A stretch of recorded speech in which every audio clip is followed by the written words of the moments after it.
Remue ménage. Remue ménage.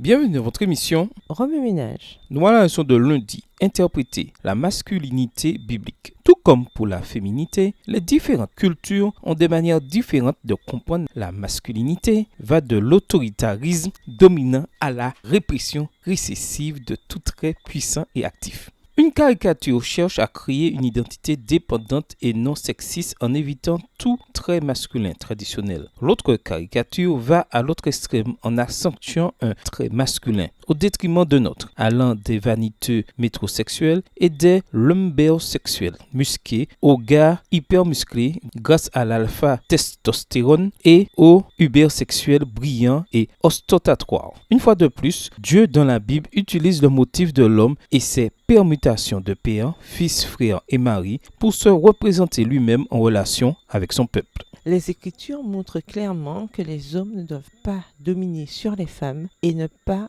les maltraiter et vice-versa. Nombreux sont ceux qui déforment les principes des Écritures pour soutenir un chauvinisme misogyne et un sentiment exagéré de fierté masculine ou machiste. Une sous-section d'Éphésiens 5 commence au verset 21. Dans ce passage, l'apôtre Paul dit que le mari et la femme doivent se soumettre l'un à l'autre. C'est l'un des fondements des relations amoureuses, la soumission mutuelle. Au verset 22, les épouses ont pour instruction de se soumettre à leur mari. Ici, la connotation de la soumission est le respect mutuel, la déférence et l'abandon. Il est clair que les maris doivent être les chefs de la famille, tout comme le Christ est le chef de l'Église au verset 23. Les maris ont pour instruction de diriger leur famille avec amour, et pas n'importe quel amour, de refléter la manière dont le Christ aime l'Église au verset 25, et d'aimer leurs femmes comme ils s'aiment eux-mêmes, car leur épouse est en fait une partie d'eux-mêmes au verset 28.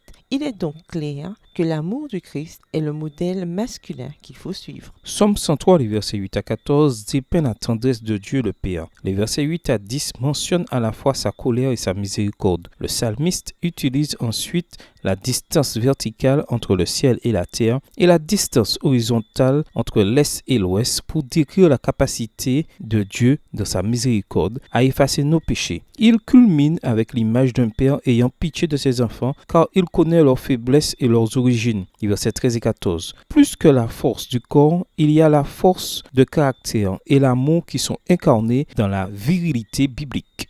La providence et la tendre attention de Dieu le Père sont mises en évidence dans le Sermon sur la montagne où Jésus utilise à plusieurs reprises le titre de Père céleste. Matthieu 6, les versets 7 à 11 et 25 à 30.